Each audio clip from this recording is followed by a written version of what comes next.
The 23rd floor was never supposed to have music at nearly midnight, yet a single trembling note sliced through the silence, like a cry for help. Ethan Cole froze mid-stride, mop still dripping, his pulse tightening as the sound wavered again, fragile and wrong, as if someone were fighting the piano instead of playing it. He set the mop aside and followed the sound down the glossy hallway of Horizon Tower, the kind of building where executives made million-dollar decisions, while men like him emptied their trash. The music room door was half-open light, spilling into the corridor in a soft golden pool. Ethan pushed gently, and the moment the door widened enough for him to see inside, the world shifted. A little girl sat alone at the grand piano, her back straight, her small fingers spread across the keys like she was trying to remember where they belonged. She looked about 10, maybe 11, hair falling in dark waves around her face. And her eyes, still unfocused, unmoving, told the truth before anything else could. She was blind. And she was lost in the melody she was trying to summon. The disconnected notes shivered into the air, falling apart before they reached the far wall. Ethan felt something stir inside him, something he had buried so deep he thought it would never rise again. A decade had passed since he last touched a piano for more than a few seconds.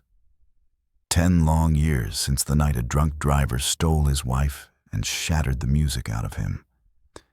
He had forgotten what it felt like to hear a melody that needed saving. He stepped inside. "May I sit here?" His voice was low, gentle, meant for someone who lived in darkness. The girl lifted her head sharply. She listened not with her ears alone, but with an instinct like radar. Then she smiled a small, brave smile and nodded once. Ethan crossed the room and sat at the second piano, the unused twin left, for visiting performers who never came here anymore. He placed his hands on the cool keys, feeling a tremor run through him as muscle memory sparked awake. They began to play. Not together at first. She hesitated, waiting for him. He waited for her. Then slowly her uncertain melody curled toward his stronger, 1-2 voices learning each other's rhythm. Her fingers shook, but she kept going. Ethan guided her without words, letting the music spill in gentle waves until her breathing eased and her shoulders dropped from their tight, frightened angle. Behind the half-open door, someone stood motionless. Madison Grant had intended to leave the office early for once. That was the plan, at least the plan she always failed to keep. A single mother, a 35-year-old CEO who built an empire from dust, she understood pressure better than sleep. But nothing could have prepared her for the sight before her now, her daughter Ava, who rarely let anyone near her without flinching, playing alongside a janitor's like they had been waiting their entire lives to meet each other. Tears gathered unexpectedly sharp and hot.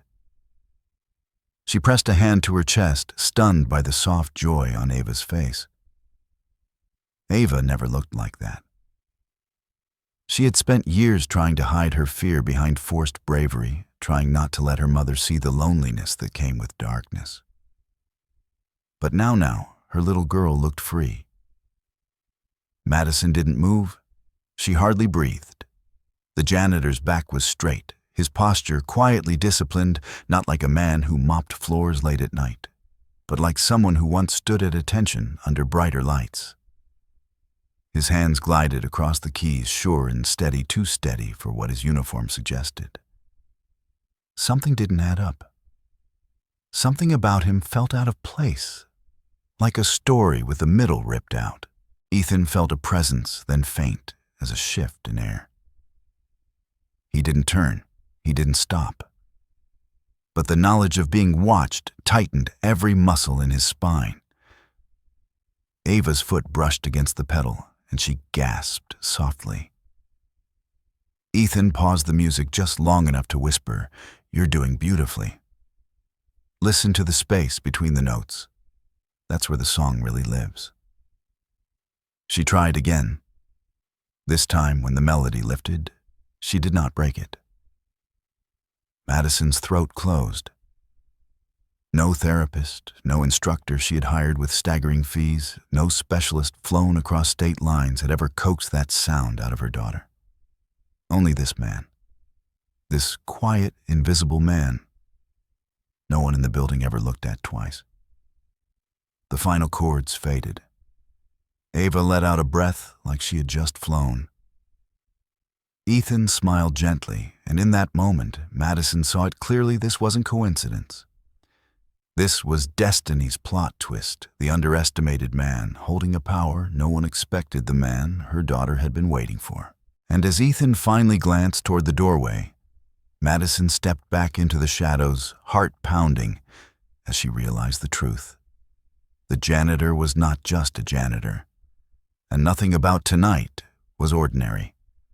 10 years earlier, Ethan Cole had stepped onto a stage bathed in white light, a polished grand piano before him, and a woman with sun-bright eyes waiting proudly in the front row. The United States Air Force Orchestra had been his home back then, a world where music and discipline coexisted in perfect harmony.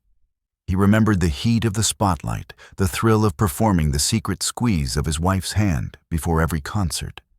Back then, Ethan's life had a rhythm, a purpose, a future that stretched far beyond the edge of any stage. All of that ended in one violent second. A drunk driver ran a red light, metal screamed against metal, and the universe tore itself apart.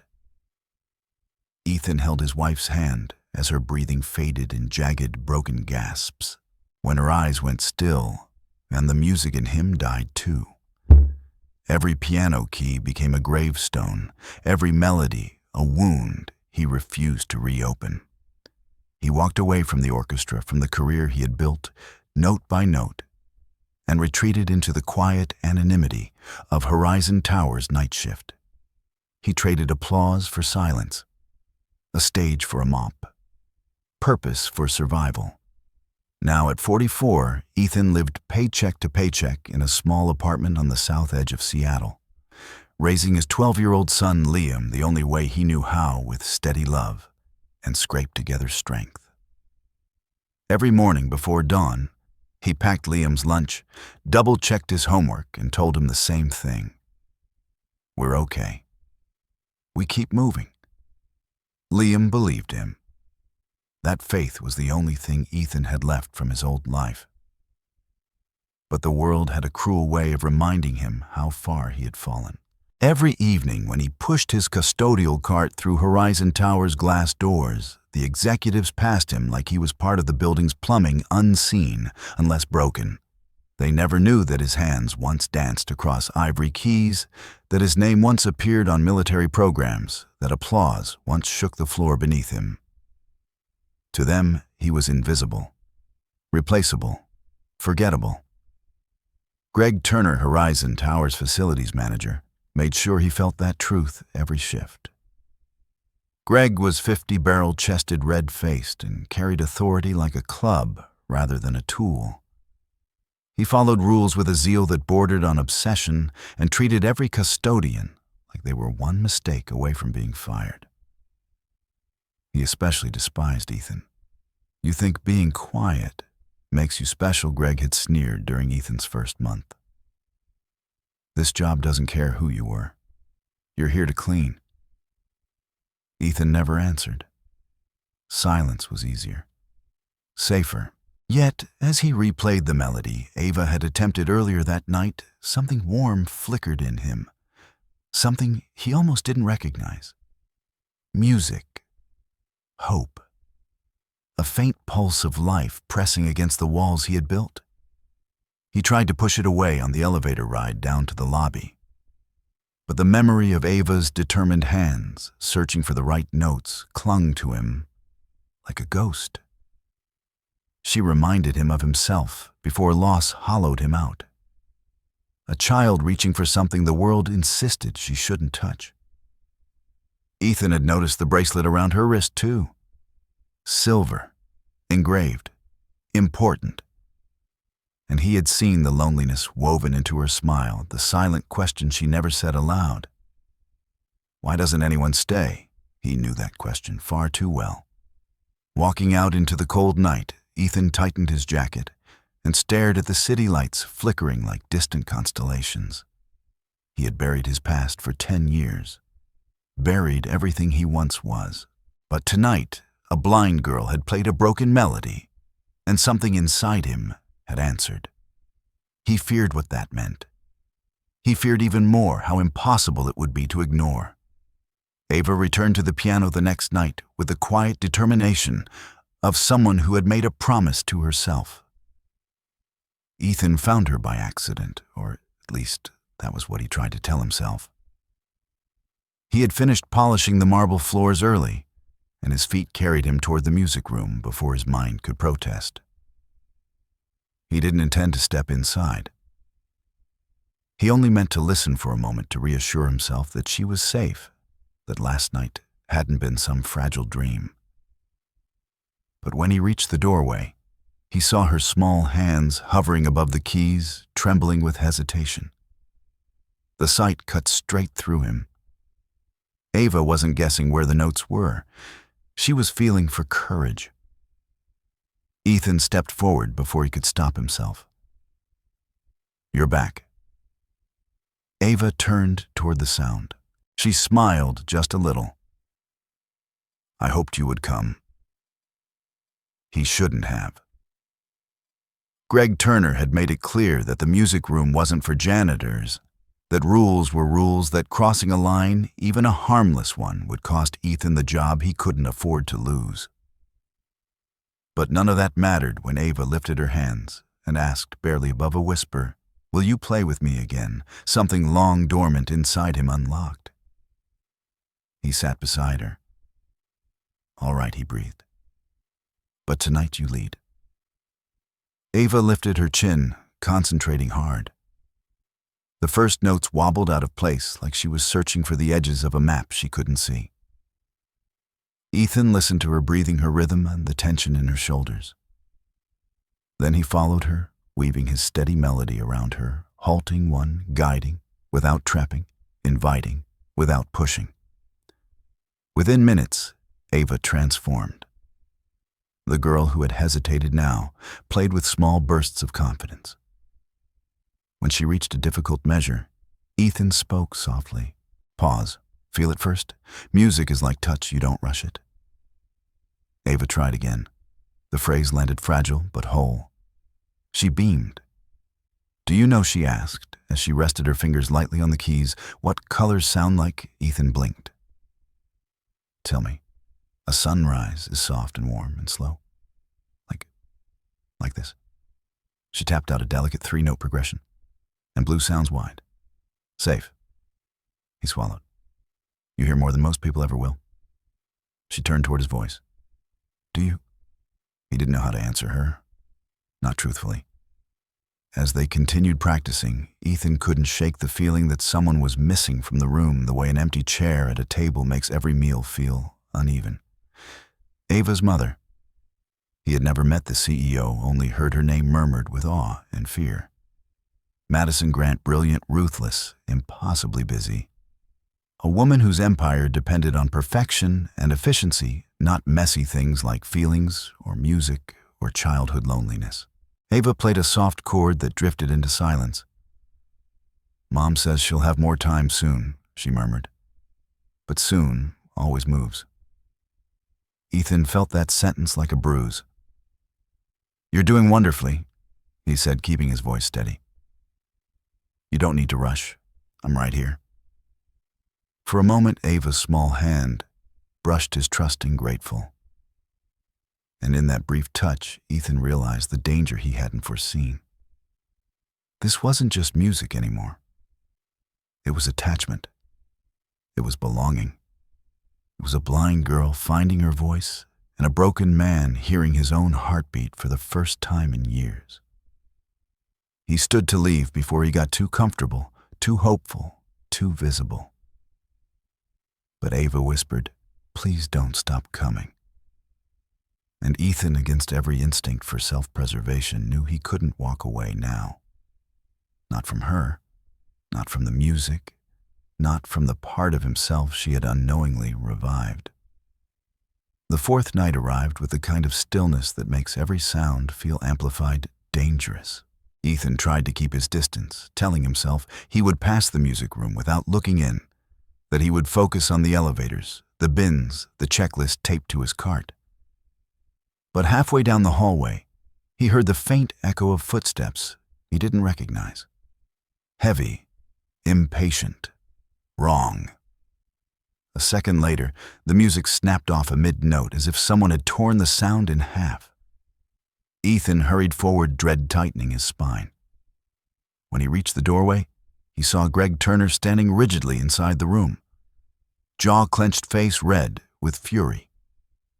Ava sat frozen at the piano, her hands pulled into her lap, her expression stunned as Greg's voice thundered at Ethan the moment he appeared. "What do you think you're doing? This room is off limits. For staff, for janitors, for you." Every word was a blow. Every step Greg took toward him came with the force of a man who believed authority gave him the right to crush whoever stood beneath it. Ethan stayed still, steady, refusing to shrink, even as Greg's shadow loomed over him. Ava tried to speak, but Greg cut her off sharply. "You do not belong here," he spat at Ethan, "and you certainly do not interact with tenants' children. This is a final warning." His voice lowered to a hiss. "One more step out of line and you're gone." Ava turned her face toward the sound of Ethan's breathing, her voice trembling as she whispered that he hadn't done anything wrong. But Greg didn't care. He saw only a uniform beneath him, not a man with a past, not someone who mattered. The next night, Ethan forced himself to avoid the 20th floor entirely. He spent the shift battling his own regret, replaying Ava's frightened expression, replaying Greg's threat. He couldn't lose this job. Liam depended on him. Stability depended on him. Yet when he stepped into the lobby to leave, he heard a small sound tugging at him from memory. A note. A broken, lonely note that came from a place far above. Ethan shut his eyes. He knew exactly whose hands were hitting those keys. He rode the elevator up despite everything, every floor rising like a decision he would regret later. When the doors opened, Ava was waiting in the dim hallway, her face wet with frustrated tears. "I thought you left," she whispered. "Everyone leaves." Those words carved straight through Ethan with surgical precision. He knelt beside her, keeping his voice steady, even as guilt twisted deep in his chest. "I am not everyone," he said softly. "I am here now." They slipped back into the music room, knowing it was a mistake, knowing the consequences, yet unable to resist the pull of unfinished music. Ava played as if afraid each note might vanish, and Ethan followed her gently, letting her rhythm guide him. Their last duet rose into the empty air, trembling and beautiful, a secret that felt too fragile to exist in the real world. Then the door burst open. Greg stormed in with 2 employees behind him, witnesses summoned to make the punishment official.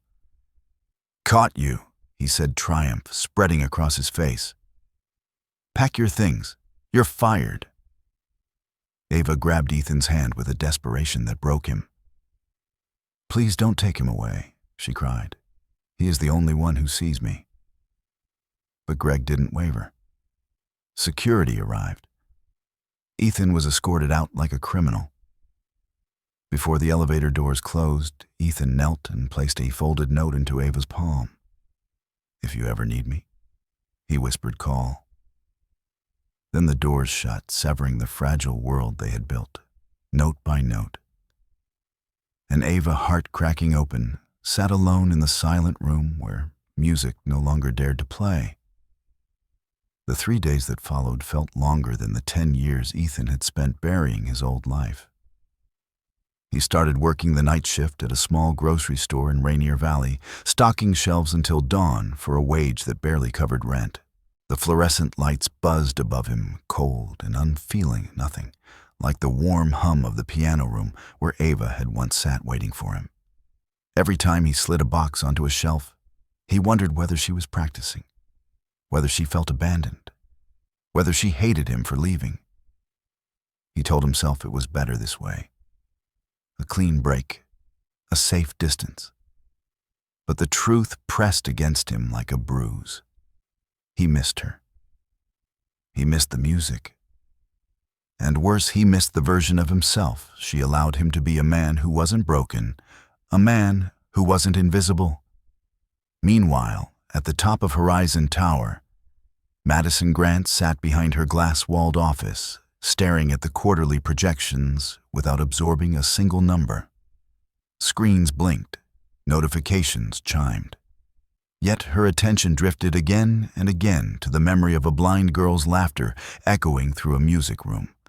Laughter she hadn't heard in years. She remembered the man sitting beside her daughter, his posture steady, his hands impossibly gentle on the piano keys. The janitor who had somehow accomplished in a few nights what specialists had failed to do for almost a decade. She felt a sting of shame. Shame that she hadn't known. Shame that she hadn't asked.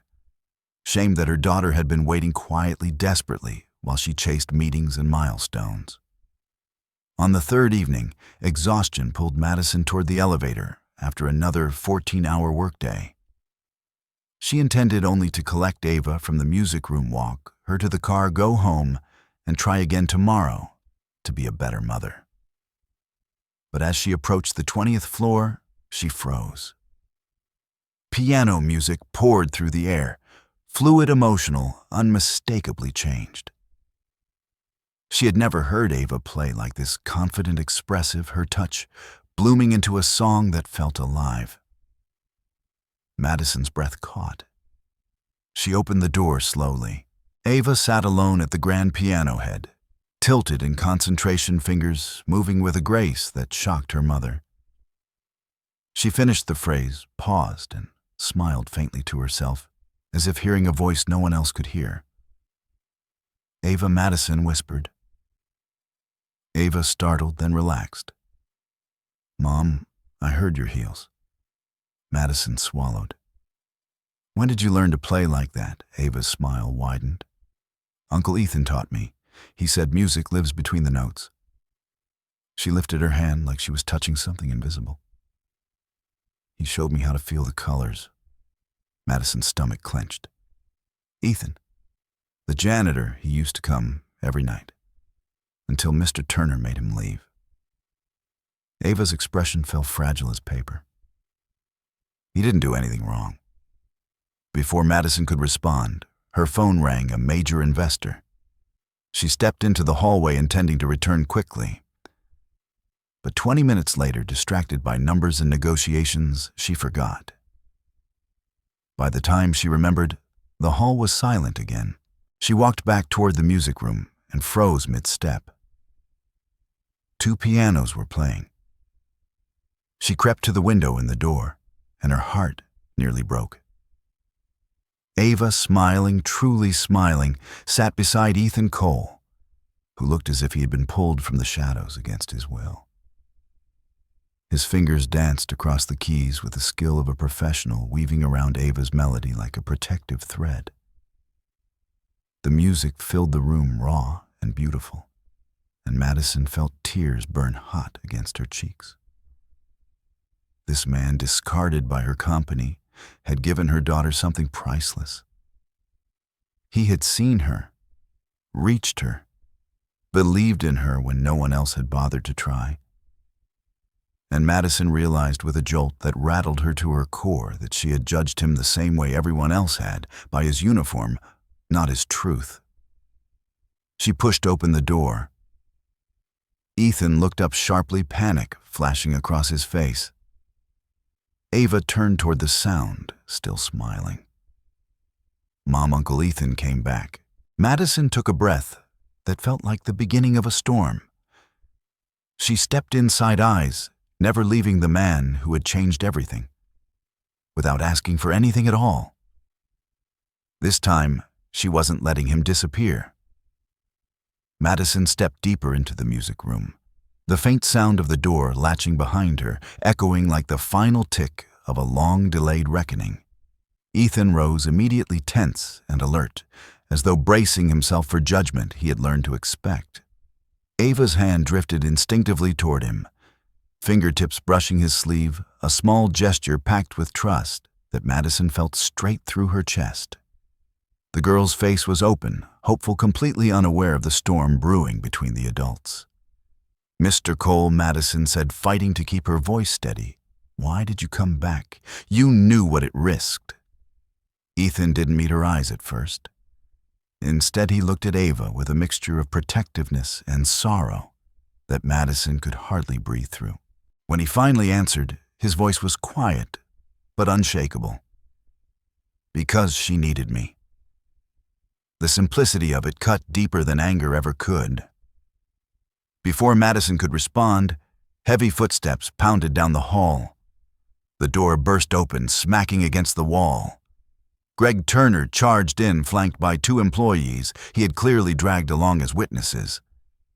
His expression twisted with triumphant satisfaction the moment he saw Ethan. "I knew it," he barked.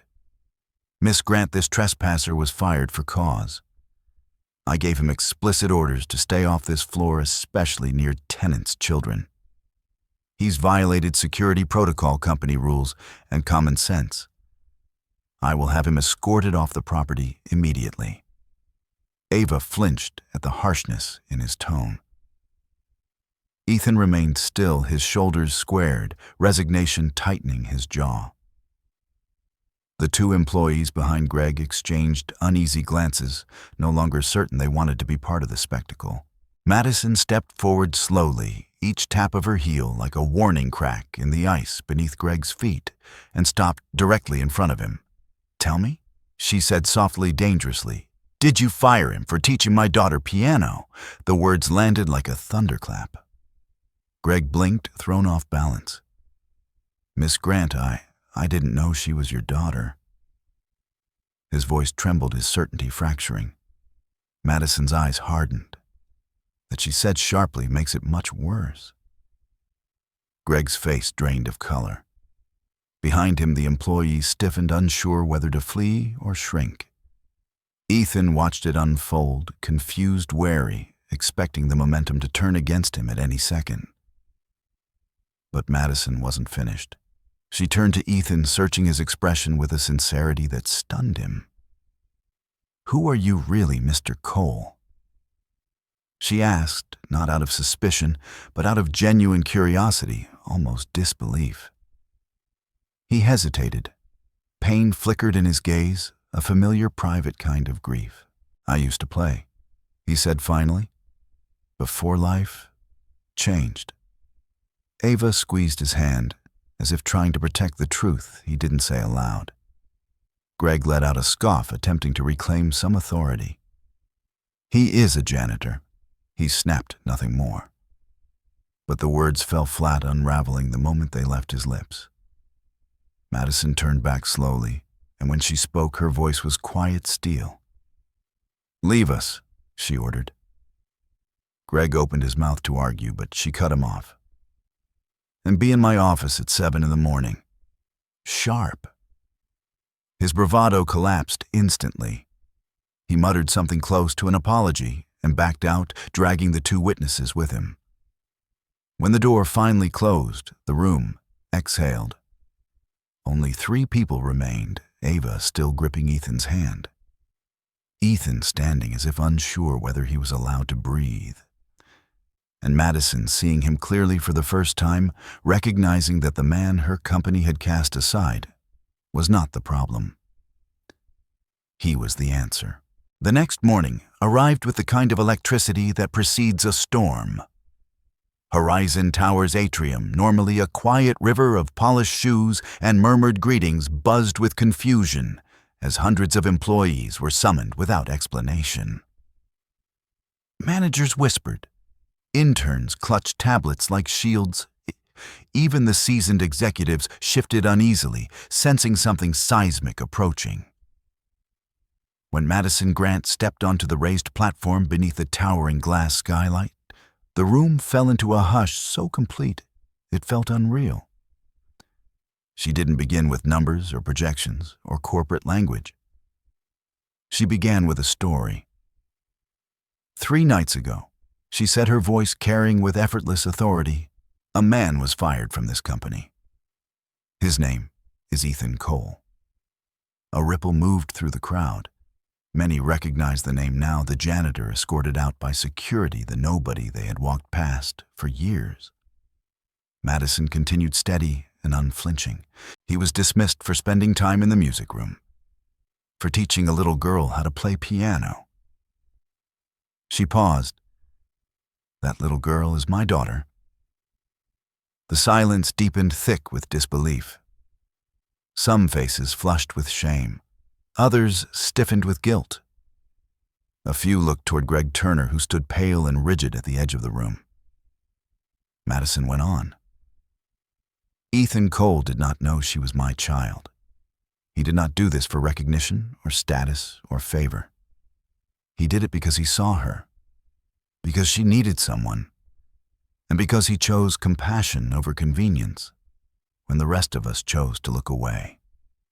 Eyes lifted toward Ethan as he walked onto the platform at her gesture. He no longer wore his janitor's uniform.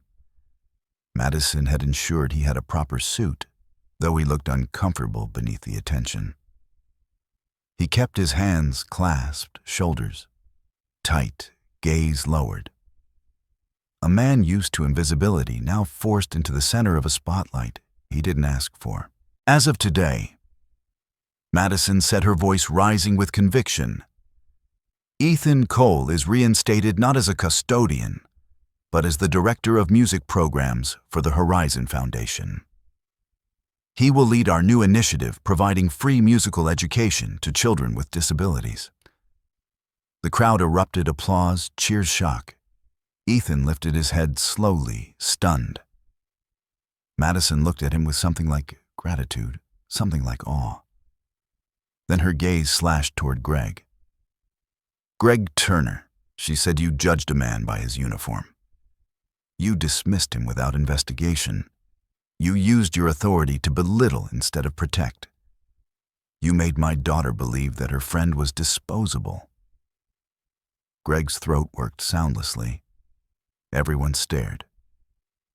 You are reassigned to facilities operations, Madison concluded. Perhaps there you'll learn the value of respect.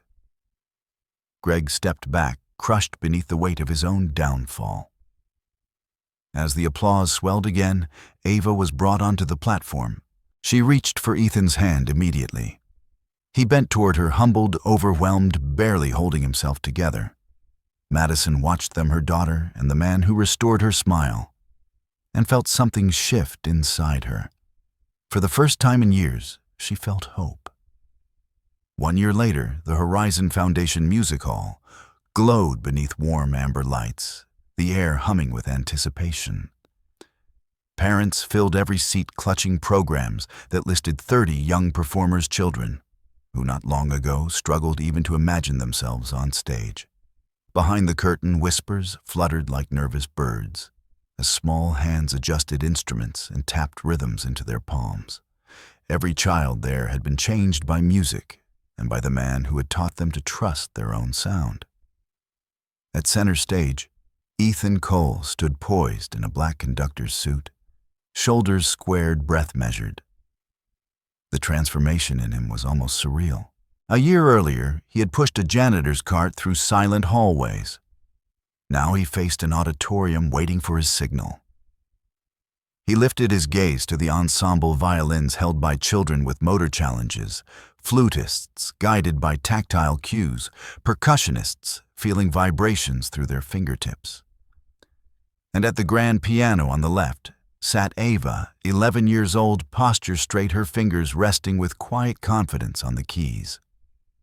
She wore a bracelet engraved with the words, "Music is light, chosen herself." As the house lights dimmed, an immense stillness spread across the room. Ethan raised his baton slowly, feeling the weight of memory settle over him. The piece they were about to perform, "The Things We Cannot See," was his own composition, conceived from grief he once avoided and hope he never expected to rediscover. It carried echoes of his wife of silence, after loss of a blind girl searching for a melody in a quiet room. Most of all, it carried the moment he realized his music had survived after all. The first notes blossomed into the hall tender and searching. The children followed with careful precision, weaving their voices into a tapestry of vulnerability and courage. Then Ava joined her piano, singing with a clarity that seemed to illuminate the air. She did not read the notes.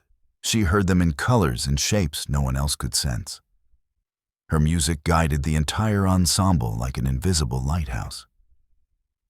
In the front row, Madison Grant held her phone, at first intending to record the milestone, but slowly lowered it. Watching her daughter with her own eyes mattered more. Ava's face tilted toward the sound, her expression serene, transformed. Madison felt a swell of gratitude for Ethan for the music, for the second chance she hadn't known she needed. As the piece climbed toward its crescendo, the audience leaned forward, swept into the rising wave of sound. Ethan guided the final measure into a gentle descent, letting the last note hang like a held breath before dissolving.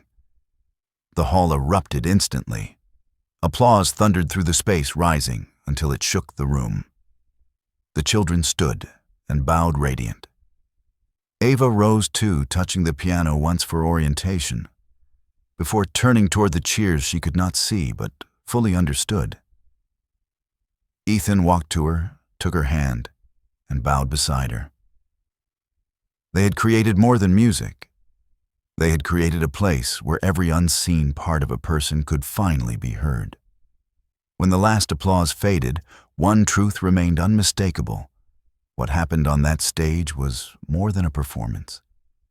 It was a reminder, profound and irrefutable, that human potential blooms the moment someone chooses to see what others overlook.